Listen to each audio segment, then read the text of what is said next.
Welcome, and on today's episode of Fly Fishing Unfiltered, we're covering how to fly fish mountain lakes for big bows, browns, and brookies. Hey everyone, David, Northwest Fly Fishing Outfitters, coming to you with another Fly Fishing Unfiltered. And we are back once again with the Northwest Trout Council. And we are super excited. Great video on streams that you guys all did. I think that turned out great. People loved it. And so now we are coming back at you on lakes and where we can really get into some large trout. So, Zach? Yeah, I mean, lakes can be super intimidating. Yeah. I'm an 80s and 90s guy. I watched too many horror movies, so I just kind of stayed away from them. Yeah. And they're big, they're intimidating, but I think there's plenty of arguments on why to fish lakes. So, fellas, why lakes? Yeah, I mean, one of my favorite things about lakes specifically is the amount of food sources that the trout have in there. So like as a trout angler and as a fly angler, one of the big things that we all love is matching the hatch. So you have way more hatches to match on a lake, which offers a very fun time, also a very challenging time. So keep those in mind. But another big thing about lakes is the size of the fish, I would say, wouldn't you think? Yeah. I mean, the food sources that you talked about, there's a reason that we're excited that they're there, and it's because these fish are eating quite a bit. They have an easier time, right? They're burning fewer calories. They're not living in a high gradient stream during cold times of year. They have places that they can retreat during the harshest times of year. Life is just much easier for a trout in a lake, and so these fish get a lot bigger. And around Portland, obviously we do have some larger fish in our streams, but you have to really work for them. That is not the case in the lakes. You go to the lakes, you're going to catch trophy fish, especially if you put in the time. And there are some unbelievably sized fish in our local lakes, whether they're wild brown trout that are 2 feet plus, or stocked holdover broodstock rainbow trout that ODFW stocks in quite a few of our lakes that can get up to 15 plus pounds. It's really something. So if you're looking to catch big fish close to home, you really can't go wrong with a lake. I mean, you and I both have even seen brook trout that can be held in two hands, not with one hand. So that's pretty cool. Which is very rare west of the Rockies, right? To see brook trout that size. So. But I think for me, this time of year, we talked about this. We filmed a video just recently on being responsible about our trout fishing. And Zach, you've been guiding on the Clackamas River recently. Temps are up to 65 and a half. And if you guys tuned into that last video on river temps, we talked about 66 kind of being that cutoff point for us to feel good about trout fishing. And so a lot of our local rivers, we're starting to hit that. And I don't know about you guys, but fly fishing is a journey for me. It's about getting out. It's about becoming one with nature and not just sitting here in town. And so for me, lakes give me that opportunity to continue to chase trout, continue to do things that I love, which is fly fish, and know that I'm not going to be harming any of the native species. So I think that lakes provide a tremendous opportunity, especially we're going to get in here soon to specific locations that all of us love to fish lakes. And a lot of them really aren't that far of a drive from Portland. Yeah. And so when we have our choice of, am I going to take that 2.5 hour drive to the Crooked River? And let's be honest, Crooked River's got a lot of fish, but maybe not the caliber of fish that we experience in some of our lakes. I think that this is a great opportunity for those that are tuning in today. So super excited to jump into all of this with you. Again, we're going to jump into the water that we're fishing. We're going to touch on the gear that we're using. You can see a bunch of it here, but we're really going to dive into that. The flies that we're using, and also the tactics. So super excited to get into that with you guys.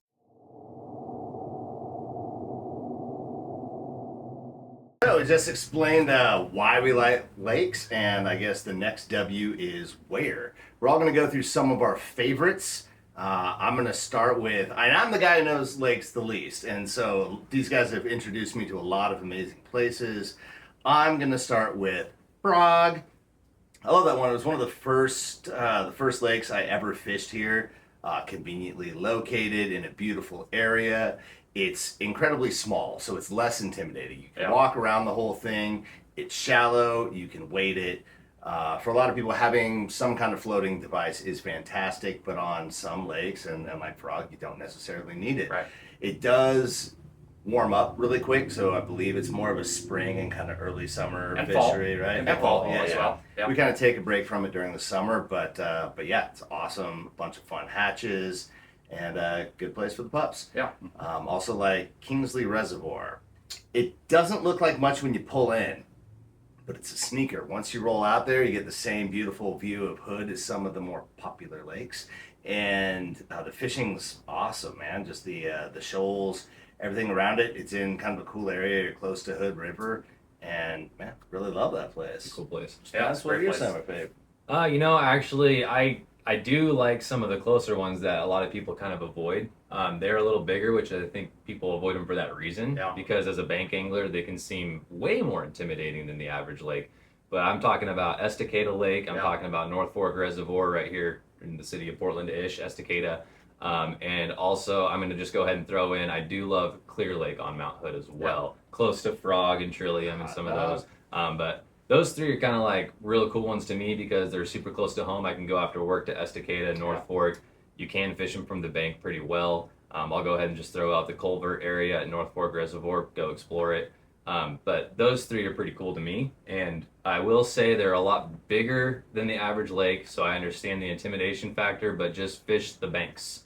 Yeah. You don't have to cast very far. You don't have to be in the middle of them. Those fish like to be in 3 to 4 feet usually. So we'll talk about that later. But just because it's a big reservoir does not mean you guys have to cast really far or need a boat. So, but similar to Frog, float tube friendly, stand-up paddleboard friendly, just some type of device to be on the water does make a big difference. So That's great. but those are three that I like. What Love about you, those. man? I like two lakes in the same watershed connected by the same stretch of the Oak Grove Fork of the Clackamas. So we've got Lake Timothy upstream, which is similar to what you were talking about, big and intimidating lake. It's easy for people to just look at it and go, I'm not going to do that without a motor. But the north arm of Lake Timothy almost fishes like its own little private lake. It's completely separate from the rest of the lake. There is a speed limit posted, so people aren't water skiing there. The water is crystal clear because it comes in from Little Crater Lake. It's cold all year round. You can ethically fish it when it's really hot. And because it's so clear, you can see fish cruising around on the shoals. There's an old creek channel that runs through where you can catch big fish. And that arm holds a lot of brook trout, a lot of big rainbows, and a few cutthroat as well. Awesome. And then downstream, you got Harriet, which is probably people's favorite just pure fly fishing lake on the mountain. Doesn't have the same view of Mount Hood that everybody likes, but it's also not a place where people really like to splash and paddle. It's very, very cold, so you're not going to find a lot of swimmers or stand-up paddleboarders. You're going to find other anglers there. And just like what you were talking about earlier, matching the hatch, an incredible number of hatches there. Yeah. There's a lot of moving water on that lake. There are weed beds. And most importantly, there are big brown trout in there along with the rainbows and the occasional brook trout and cutthroat trout. So you can really do a lot on those two lakes, a lot of different experiences, and they're really just about 15 minutes from each other. So if you got the right setup, you can hit them both on the same day pretty easily. Yeah. I guess that don't- leaves me. let's not ignore you, You guys man. didn't really leave me much. Anyway, on to the next. Yeah, thanks a lot. We know those, you those know are the some only lakes. 6 Yeah, lakes in Oregon. that's the so only good ones you luck. get. Yeah. And the other thing I'll say, because there isn't that view of Mount Hood, you talked about the splishy, splashy crowd. The other crowd that you don't get is the Instagrammers. Yeah, people standing which- on the boat ramp taking pictures. Yeah. Not that Yeah. we have any bad feelings about those people. They all get to use our waterways too, but Public service announcement. Last time I checked, it said a boat ramp, boat launch, not a photo taking spot Yeah, or no, hangout spot. Just throwing that out there. or even a place to gawk at people as they're trying to get their boats Who are in. trying They to put stand their right boat- in the yeah, middle of the boat weird. launch. Yeah, it's kind of.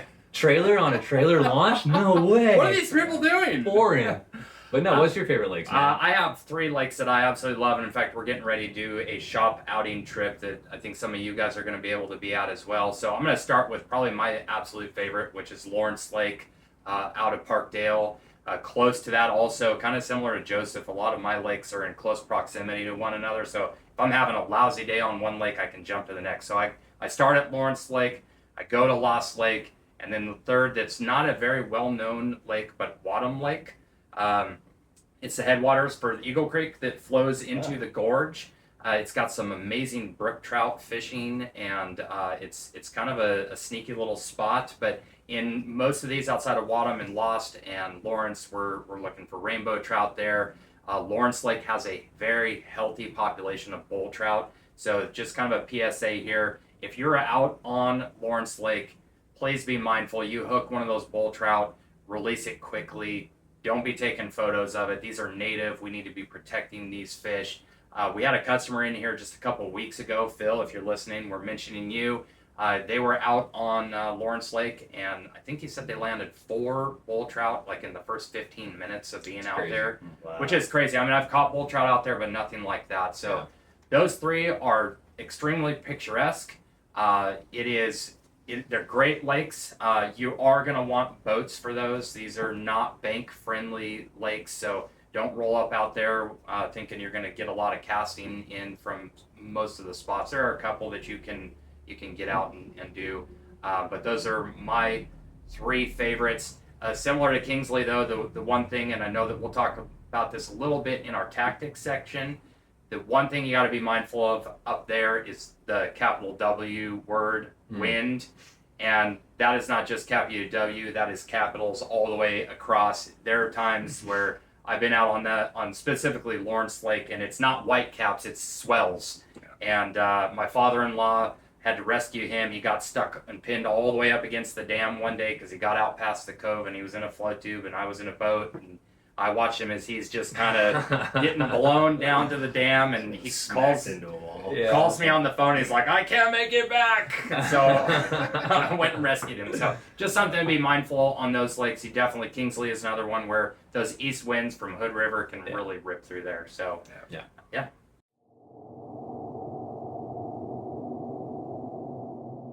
We got the why, we got the where. Now let's go to the how. So I know there's a lot of different tactics for lakes. There's a lot of different gear, lines, stuff like that. Let's not overcomplicate it first as somebody's watching this that might, as an introduction. What would y'all think to just kind of like the starter kit? What are some essentials, do you think? Yeah, so you can absolutely catch fish on our lakes with just a floating line and a standard 9-foot leader. You'll catch a few, but you will be leaving a lot untouched, essentially. If there's one line that's sort of essential to unlocking the lakes, it's an intermediate line, a full sink intermediate line. That line just presents a fly in a much more natural way in a lake environment where you don't have any current really on the water. It floats at a very slow rate. So a lot of our lakes up on Mount Hood are fairly shallow, and at least the trout are living in fairly shallow areas, 5 to 20 feet of water or so. So not having a high sink rate is really helpful. And then also too, you're just presenting that fly a lot closer to your line because you only have to use about 3 to 4 feet of tippet. So you're getting the fly exactly where you want to. It's very precise. And most importantly, it gets you down under the chop on a windy day, which, like you said, that happens all the time, right? Yeah. So nothing will end your day faster than wind if you don't have an intermediate line with you. Yeah. If you're looking to throw a third one in there, you might choose between a midge tip, which is an intermediate tipped floating line, or a full sink tip line to get down a little bit deeper to fish. But you can also get real complex with it, and you can definitely bring quite a few lines out on the water, Spencer, which I believe is your go-to. So how many do you use out there? Well, first off, I have a boat. So that's rule number one. My boat's also twice the size of these guys' rafts. Yeah. So I can fit a lot more rods. I go out typically with the lines Joseph mentioned. I have a full floating line, a full intermediate, and then the midge tip line is a very popular one for me as well. I like to fish that on shoal lines and stuff. But where I get a little crazy is I do throw in a full sinking line, like a full sink 5. Because I do fish lakes like maybe Henry Hag or Estacada, and I do fish some pretty deep lakes. I also fish in winter, so I need to get down, and I need to get down fast and stay down. So I do throw in those really fast sinking lines, and I do throw in also like a sink 3 sink tip line for streamer fishing. So maybe I'm looking for that real aggressive fish. Every fish over 12 to 13 inches starts to eat fish. They become predators. And so besides a brown trout and a brook trout who are just carnivorous in their natural right, I'm looking for big bows. I'm looking for big cutthroats. And so I'll throw big streamers on a 6-weight with that sinking tip line, and I'll strip a fly pretty quickly, and it elicits pretty aggressive takes. So for me, if I had to choose 3, the 3 you named would totally get the job done. But because I have the ability to bring more, I do fish bigger water and deeper water and for bigger fish. So those extra lines, full sinking lines and sink tip lines, including the midge tip line, definitely offer me a lot more. So, and that does mean I step up to like a 6-weight rod too, 5s and 6 weights. Cool thing to mention when it comes to that, if you don't have a huge boat with 7 or 8 rods with you, this handy little package, the Orbis Clearwater 3-pack, is rad for somebody just getting into lakes. Super inexpensive. Orbis is a great reel. I've got one, and it comes in a little nifty kit with a zipper with 2 extra spools, so you can just load up your floating, your intermediate, and your midge, or go full sinking. And it's nice to just be able to swap out and get some different tactics if you are limited to small guy boat syndrome.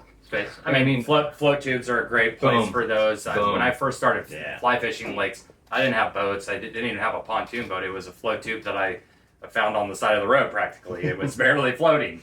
Yes, you can put multiple rods on a float tube, but it gets to be a hassle when you're trying to land a fish. And so I back casted into my rod before. It's a nightmare. So I'm with you.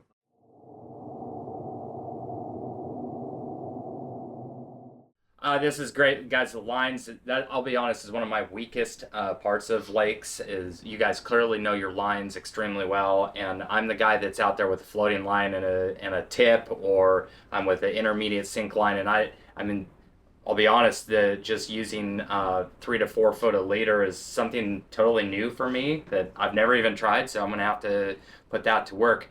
I would like to hear with these various different lines and what you guys are doing. Rods and reels. What do you guys finding the right weight of rod, right length of rod? What are you doing on the reel side? Does it matter? Does it not matter? So I'd love to hear from you guys that clearly know more than Zach or I. Well, I like to keep it pretty simple. So 6 weights and 5 weights. Okay. Standard 9 foot 5 weight for dries will work fine. On larger lakes, I might use a 6 weight, but the 5 is going to protect lighter tippet a bit better. Yeah. 6 weight for throwing these sinking lines, the intermediate lines, and streamers and larger flies. And then kind of the one go-to lake rod that's a little bit different than what you might normally see is a 10 foot 5 weight. Oh. That extra foot just really gives you more of a pendulum-like action when you're trying to throw a really long, cumbersome indicator rig. Gotcha. And I'll tell you, that rod is fantastic out in a place like the Deschutes as well. If you like to indicator fish out at the Deschutes, give you that extra foot. You're basically getting the same advantage someone who's Euro nymphing is, but Euro nymph if it's not your thing. So I love that rod. Everyone at this table loves the Euro. We all love it. Yeah. But that 5 foot 10 weight, 10 foot 5 weight is definitely versatile. It's not just a lake rod, but it is one that you're going to want out there if you're regularly fishing indicator rigs. Okay.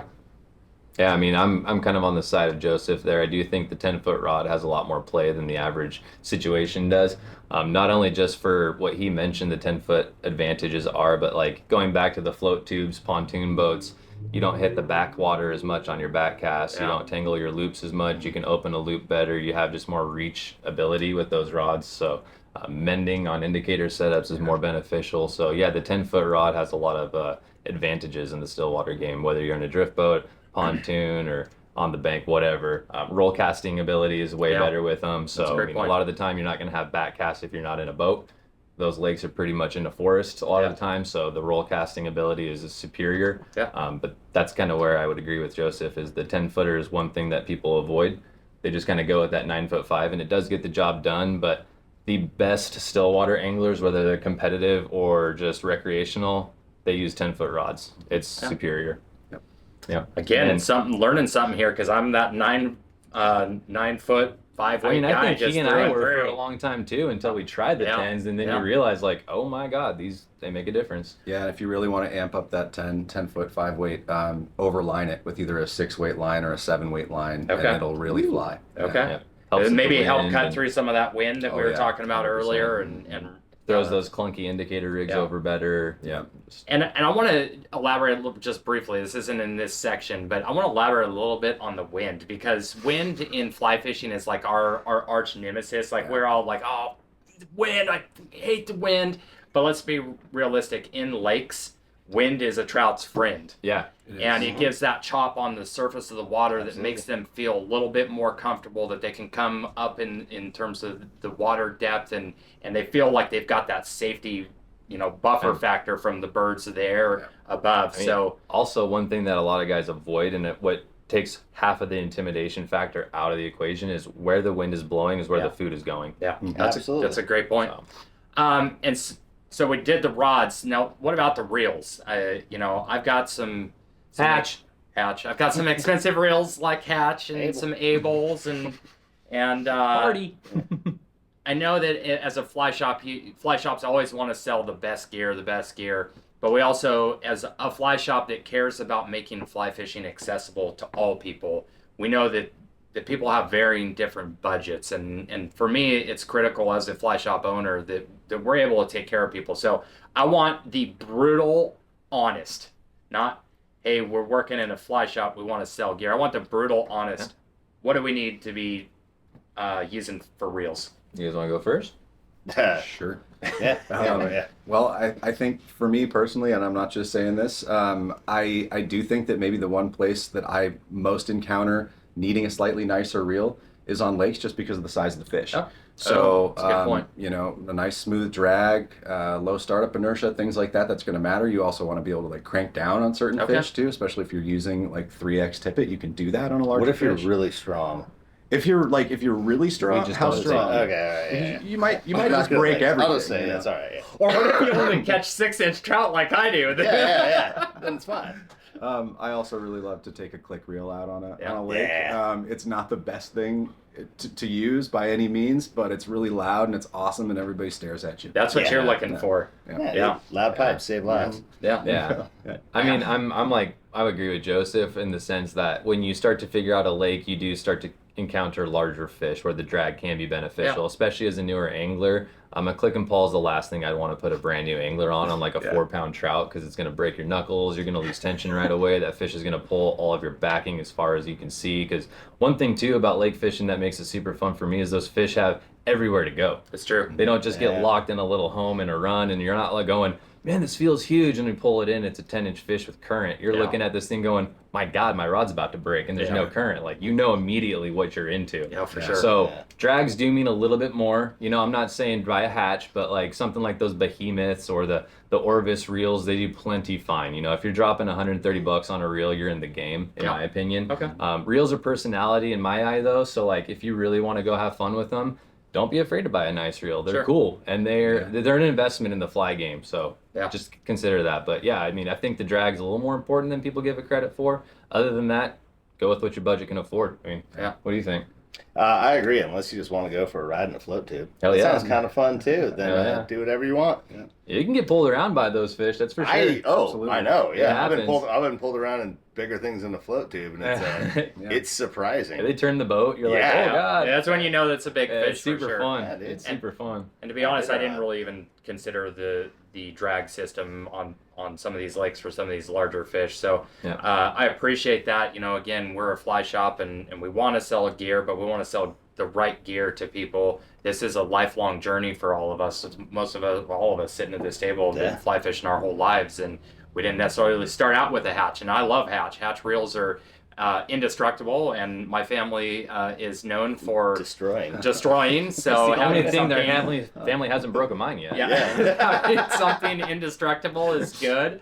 But I really appreciate the honesty for people so that they can know that they can truly get into fishing lakes and not have to go all in, all out, all the very first day. Yeah. This is something that they can slowly upgrade and have a great time fishing the gear that they have. And everything we've talked about too, all of the gear we've talked about can be used in other situations, Sure. other fisheries. So none of this is one note, whether it's that 10-foot rod and using it out the Deschutes.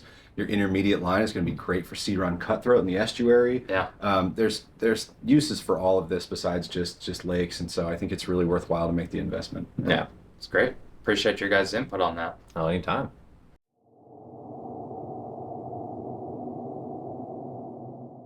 So this has been fantastic, guys. I really appreciate all your input in this. Lakes can be very daunting. One of the most daunting aspects, though, I think about lakes is the hatches, the bugs, and then how we fish those hatches, because it is very, very different than fishing rivers. And so I would love if you could get into our hatches that we experience on a regular basis in these lakes that we all like to fish, as well as the tactics that you're using to present those in the correct way. So Yeah, I mean, I guess I'll start off real quick. We'll go subsurface and work our way to the top. Maybe you can take over if you want. So, but yeah, like a lot of the times we're fishing kind of like woolly bugger patterns. We'll get a close-up shot of these things, but most of you guys are pretty familiar with woolly buggers. We really like the thin mitt, and that's what this big cluster of woolly buggers are. The thin mitt on alpine lakes seems to be one of the top patterns for us. I mean, definitely. Me especially, I think you like that one. Yeah. Zach's been turned on to Oh, yeah. that one. David likes that one. So thin mints are solid. Another really popular one is our olive woolly buggers, and we like to fish those a little smaller because they can also imitate a damsel fly in a way, Yep. damsel Yep, nips. for sure. So really cool thing there, olive woolly buggers. The bead is your choice. If you want a hot spot bead, go for it. Usually does better for stocked fish than native fish or wild reproducing fish, but natural patterns are kind of where we live. Brown, black, those also have their play. Definitely don't avoid those. And then one thing that I also really like fishing are nymphs, like chironomids specifically, or scuds, those kind of things. Zebra midges, those all work really well. And the way I like to fish all of these patterns, if it's subsurface, I use mostly what I call the figure eight or finger crawl technique. It's very popular from the European fishing, but most stillwater anglers do it. It's essentially just crawling the line through your fingers at a very slow rate because those insects don't swim strong. They're not very fast swimmers. And so you're trying to make that bug look natural by just very minimal movements, just imparting very small motion. And then pausing, letting that fly drop because they're going to run out of energy. Right. So, giving those little small crawls or small twitches, real small twitches with these is what I like to do. Okay. And if you wanted to make that woolly bugger look more like maybe a bait fish or something, you could maybe go into like a 2 to 3 inch strip. But I really do think the pause is the trick for everything. You got to just include a little bit of pause in between the strips or the crawls. Yeah. But that would be like probably the more popular subsurface stuff. And then you kind of work your way into the top, so you get into like emergers and dry flies, and Joseph does a lot of that too. So I'll just kind of let him jump into that. Okay. Yeah, I think, dry flies, there's maybe a little bit less going on, but there's still a lot going on. I think the first hatch that you usually see show up each year, and then it just sticks around for the entire season after that, is midges.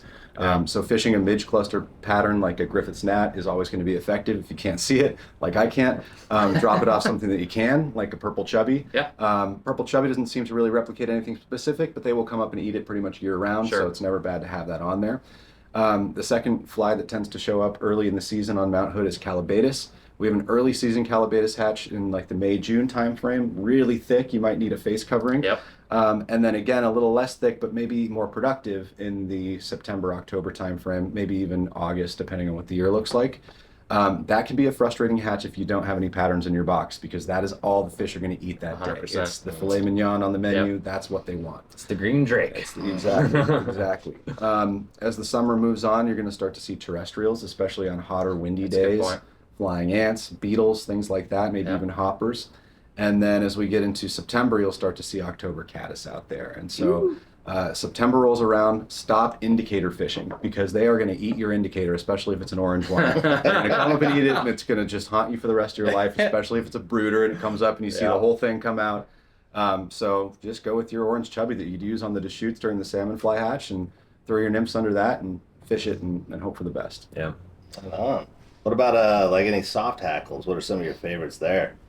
I mean, I'm a huge soft hackle guy in rivers, and I also love them in lakes. Yeah. So the Carry Special is a classic. Any soft hackle, partridge soft hackles work really well. Like if you used them for a March Brown imitation, those work really well too. I mean, I think you fish those two every now and then, yeah? I do, yeah. And my go-to soft hackle on lakes is typically a Guide's Choice hare's ear, which is a soft hackle version of the hare's ear with a little red hot spot. Yeah. Killer. You can strip it, you can dangle it under an indicator, you can wind drift it. So that's a really versatile one to have as well. I do love that at Harriet when there's a little bit of the flow and you can kind of swing a lake. Yeah, and so like that's a good thing to bring up though, Zach, because there are some things that people kind of overlook when they see fish rising in lakes, and a lot of people think it's always on the top. Yep. And there's more often than not that I'll catch my best fish consistently back to back to back, swinging a soft tackle or stripping a soft tackle to a boiling fish. Right. So they're typically eating emergers, right? Yeah. And a lot of people don't know that. And so the day on Harriet where we were all struggling, we finally kind of cracked that code. Remember, totally, I was in that weed bed with the midge line. I was like, oh my God, they're eating subsurface. I'm Yeah. finally figuring this out through that tiny soft tackle. First cast, fish literally came up, looked, took it, 18-inch rainbow, just gorgeous fish. It's like, oh my God, it's all we had to do. Yeah. So just not everything's a dry fly eat, you guys. And that goes back to your river knowledge where learning the rise forms. That's a thing. Matching the hatch, learning your rise forms, it all still has its game. A trout is a trout, whether it's still water or a river. So learn what they're eating and how they're eating. So So a couple other things to note. And I don't think we've talked about it yet, but let's talk crayfish. Yeah. So some of our larger fish are what we would call meat eaters. Yeah. And they like some bigger meals. And so I know that I personally love crayfish patterns. How about you guys? You liking the crayfish? What are you using for crayfish imitations? And let's talk about that quickly. And then I got one other hatch I want to cover. I mean, I think just the color is really Okay. important. Like all that burnt orange, kind of yellowish brown stuff like that. And I think a lot of the flies, like crystal buggers and stuff like that, can probably imitate a Sure. lot of that stuff underwater. That's just me. I'm a Okay. color guy. I Yeah. like it. I think that size kind of comes into play a little bit more too than just Yeah. the color. I definitely think the profile matters a lot when you're trying to match a crayfish because Yeah. they are typically a little bigger. You know, Yep. Yeah. you get into that stonefly size or somewhat bigger. So I think besides the color, which Yeah. is super important to get it relevant, the profile, which is the size, typically is also the more important thing Sure. too. Yep. But then add to that. I would agree. I think especially if you're fishing something like one of these sort of tan or reddish woolly buggers. Yeah. Oh my God, another woolly bugger? Yeah, believe it. It comes in all of these colors.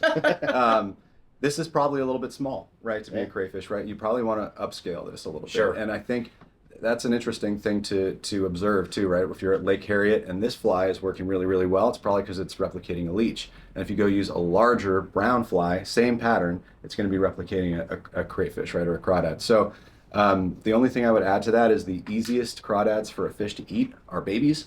They're very, very small. They're about that big. But they're not going to be looking for a woolly bugger when they're looking for one that size because they're going to want to see more specificity. So small crawdad patterns like the ones that you're maybe fishing for carp can be Gotcha. really, really good. Yeah, that's great. Even a little clam fly can kind of do the trick. They are very soft shelled. It's high protein. It's easy for them to eat, easy for them to digest. So they love them. It's fantastic. One pattern I really like too that works really good for damsels and baby craws is that Chan's BMW that we sell. Oh, They yeah. make it in like an olive and rust and stuff Mhm. too. That's a solid. That kills it for me too on a lot of those lakes you listed also. So I'm gonna. yeah, it's a good point. Really So good point. we love our warm water species here, and there's a pattern called the fleeing cray. Yeah. Have you guys tried that in any of the lakes yet for trout instead of bass? I have not. Because that articulated movement, I mean, we know when a crayfish or a crawdad is Yeah. fleeing, there's a very distinct look that I Yeah. think, especially for a predatory fish, really gets them going. Yeah. And so none of you have used that pattern yet. I've used something similar to I know it. Gabe tied up a couple He for tied you. a couple for me that Yeah. were similar. They kill. Yeah. They are awesome. I think it's a little bit species specific though, Okay. and also to how predatorial is the fish. So Yeah, right. like a rainbow trout kind of wants to follow an even strip. Sure. They want to hit something when it's vulnerable. Gotcha.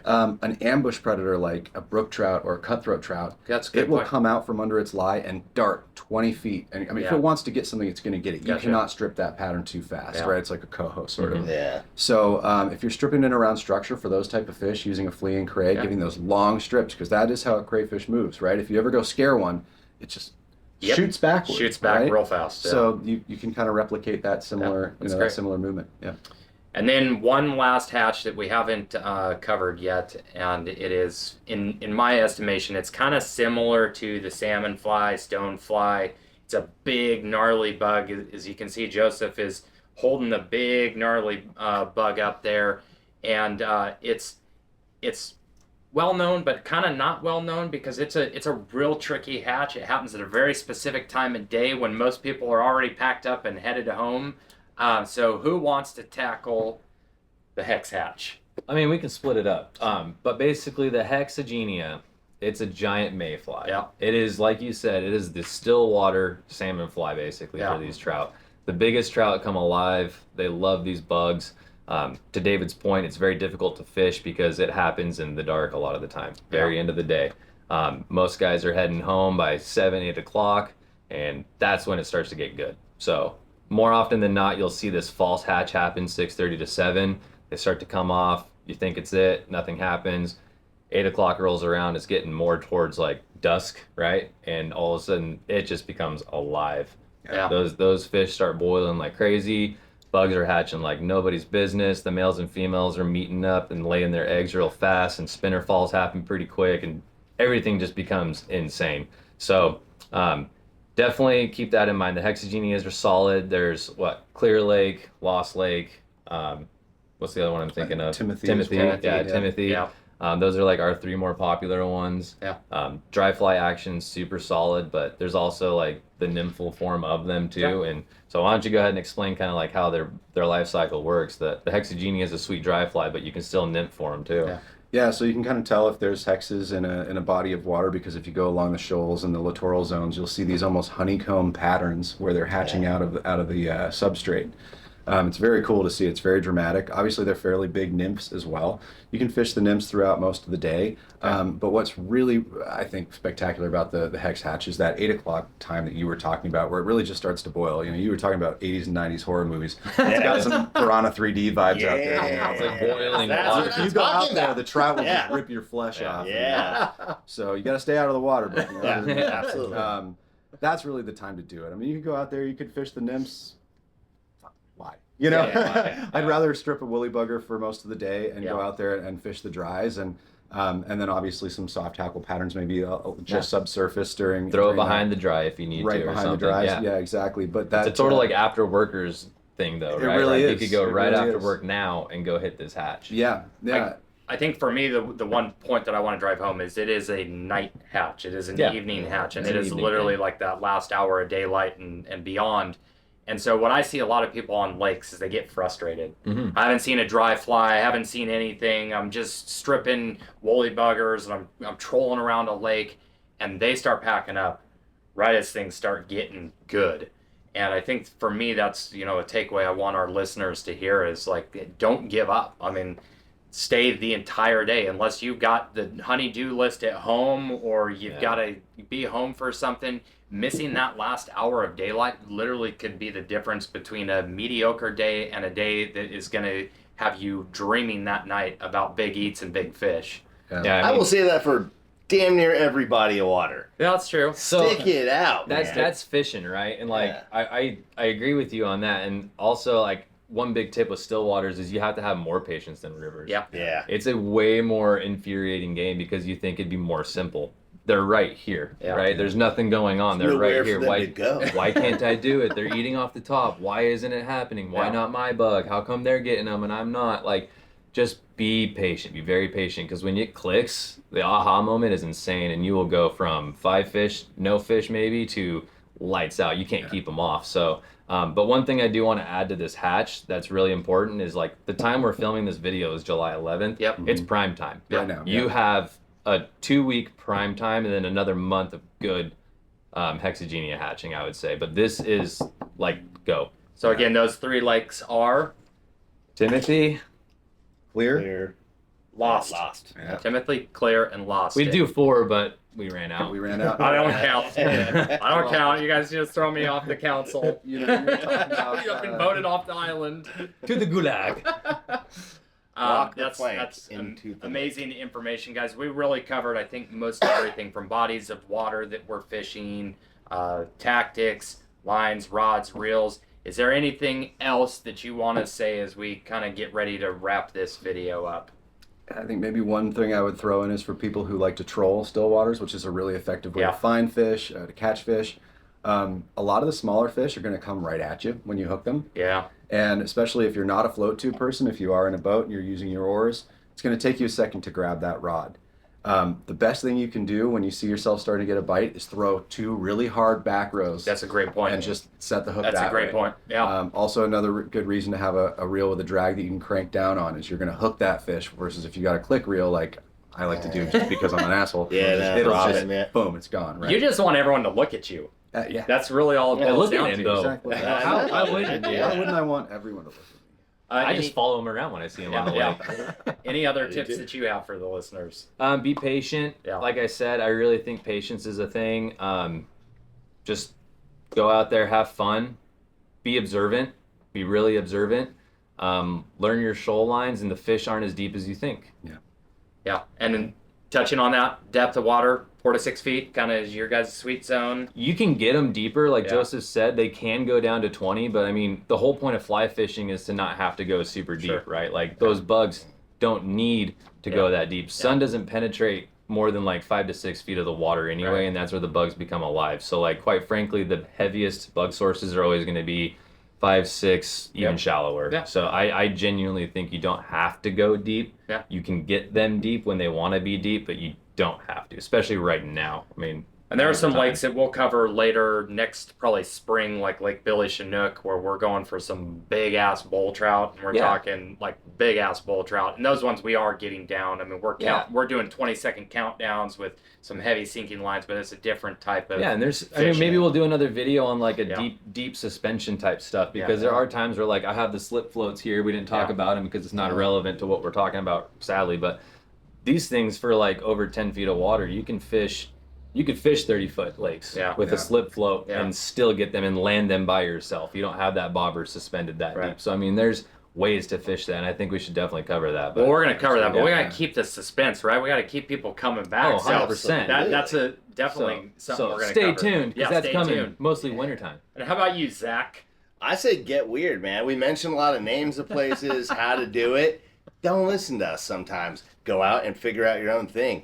What's cool about this, there's just so many. There's so many rad alpine lakes, and dude, even if you just got a 10-car rod and you're hiking up in a mountain range, like fish every body of water. I've caught things in the weirdest places. I'll hop fences, go to golf course. I've caught carp in the LA River, Terminator 2 style. Hell yeah. Like just go find some stuff. Just look for blue lines and blue dots on maps and go get weird. The lakes do offer a lot of seclusion too. Sure. So Yes. if you're willing to walk into some of the ones that we didn't name, there's tons of lakes up on Mount Hood that you can go explore, you guys. And if you're one of those that don't want to be around other anglers, walk 2 miles into one of these things, and you will not see another angler all day. Yeah. So, And if you don't want to walk and you don't want to see anglers, wait till October. there you go. Yeah, first on the water. Fall is a fantastic time to go out and fish the Great lakes. It's time. not just all spring and I completely summer. agree.